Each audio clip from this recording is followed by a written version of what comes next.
नमस्ते दोस्तों, आज हम सुनेंगे एक पारिवारिक कहानी जिसका नाम है घूंघट। एक छोटा सा गांव था। उसमें राजू अपने बड़े भाई के साथ और अपने माँ के साथ रहा करता था। उसके पिताजी हमेशा काम के सिलसिले में बाहर रहा करते थे। राजू के बड़े भाई की शादी होकर अभी 6 महीने ही बीत चुके थे कि राजू की शादी हो गई। उसकी बीवी नई नवेली दुल्हन थी। शादी का दूसरा ही दिन था तो उसकी जेठानी उसे आवाज़ लगाने लगी और कहने लगी, देखो तुम यहाँ पर नहीं हो, लेकिन मुझे यहाँ आकर 6 महीने हो चुके हैं। यहाँ पर ऐसे और लड़कियों की तरह घूमना बिल्कुल ही अलाउड नहीं है। यहाँ जब भी कोई बड़े बुजुर्ग हमारे सामने आए तो घूंघट लेना पड़ता है। घर से जब भी बाहर जाना हो तो घूंघट ही लेना पड़ता है। कोई लोग आए तो हमें घर से बाहर नहीं निकलना होता है, सिर्फ हमारे रूम में या किचन में ही बैठना पड़ता है। यहाँ की यह परंपरा है जिसे अब तुम्हें भी फॉलो करना पड़ेगा। जब मैं नई नई आई थी मुझे काफ़ी दिक्कतें हुई थी, लेकिन मैं हूँ जो तुम्हें अब समझा सकती हूँ। सासू माँ मुझे हमेशा डांटती फटकारती थी, लेकिन मैं जानती हूँ उन्होंने भी यही सब कुछ सहा है, इसलिए वो हम पर ऐसे बरसती है। तुम बुरा मत मानना, वह मन की अच्छी है, लेकिन समाज के रीति रिवाजों के कारण वह भी लाचार है और हमें भी यही सब सहना पड़ेगा। थोड़ी देर बाद सासू माँ ने आवाज़ लगाया। दोनों देवरानी जेठानी अंदर चली गई।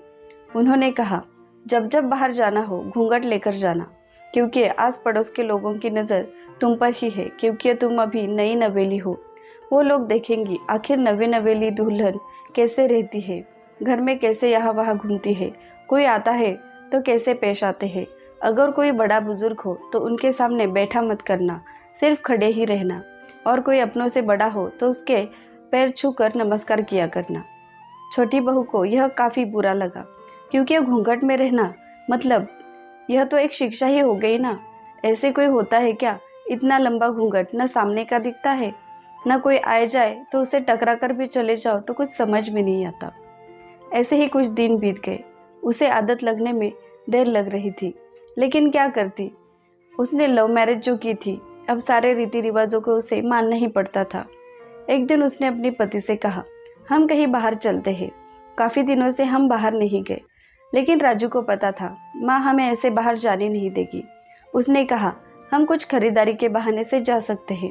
उसने कहा, ठीक है, तो अभी आगे त्योहार आ रहे हैं, हम माँ जी से कहेंगे कि हम साड़ियों की खरीदारी करने जा रहे हैं। दोनों ने घर में यही कहा और चले गए। दुकान में जाने के बाद उसने अपने मामा जी को नहीं देखा था, इसलिए वो पहचान ही नहीं पाई कि यह मेरे सास के भाई है। वह कैसे जानती, हर वक्त घूंघट में रहती, ऊपर से वह उनके घर आए भी नहीं थे। लेकिन उसके ससुर जी ने उसकी तस्वीर देखी थी। वह ज़ोर ज़ोर से खांसने लगी, क्योंकि उसने घूंघट नहीं लिया था। वह काफ़ी परेशान हो गई। उसने दुकानदार से कहा, भाई साहब, इन बुजुर्ग आदमी को पानी दे दो, कब से खांस रहे हैं बेचारे। उसे यह बिल्कुल अच्छा नहीं लगा। उसने उसी के सामने अपने बहन को फ़ोन किया और कहा, कैसी बहू है तुम्हारी, ना घूंघट लेती है ना पैर छूती है, कब से मैं देख रहा हूँ, मुझे घूरी ही जा रही है।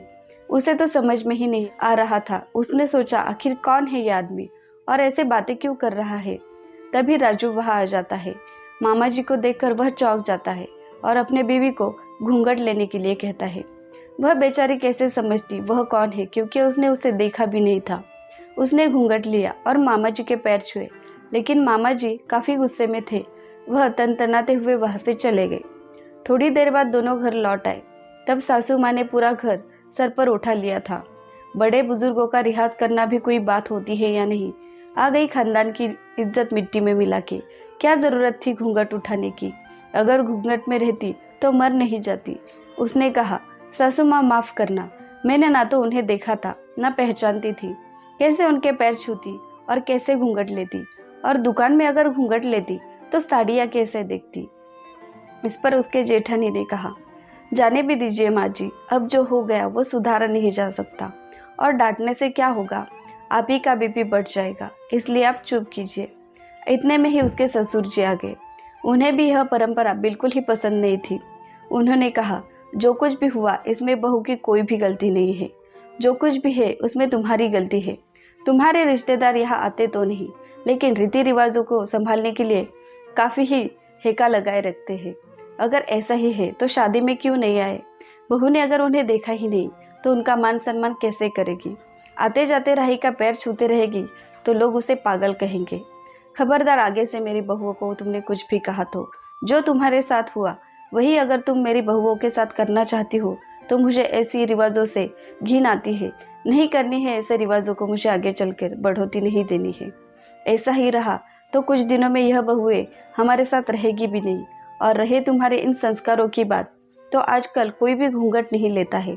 पूरा गांव घूमकर देख लो, कोई भी औरत ना तो साड़ी पहनती है ना ही घूंघट लेती है। आगे से ऐसे रिवाजों के लिए मेरे बहुओं को डांटना बंद कर दो और इन्हें अपनी बेटी की तरह संभालो, ताकि आगे चलकर हमारे लिए भी अच्छा जाए। तो घूंघट के कारण कितना बड़ा तमाशा हुआ। ऐसे रिवाजों को हमें सच में फॉलो नहीं करना चाहिए। ठीक है पल्लू ले ले, लेकिन घूंघट वो भी इतना लंबा, ये बिल्कुल ही सही नहीं था। वह जान गई और उसने आगे से कहा, कोई ज़रूरत नहीं है इतना बड़ा घूंघट निकालने की।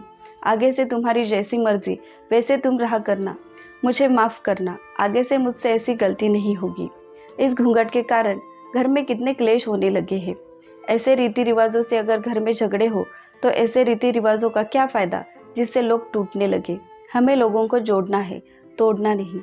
ऐसी ही नई नई कहानियाँ सुनने के लिए हमारे चैनल को सब्सक्राइब करें और अगर आपको हमारी कहानी अच्छी लगी हो तो कमेंट करके ज़रूर बताना।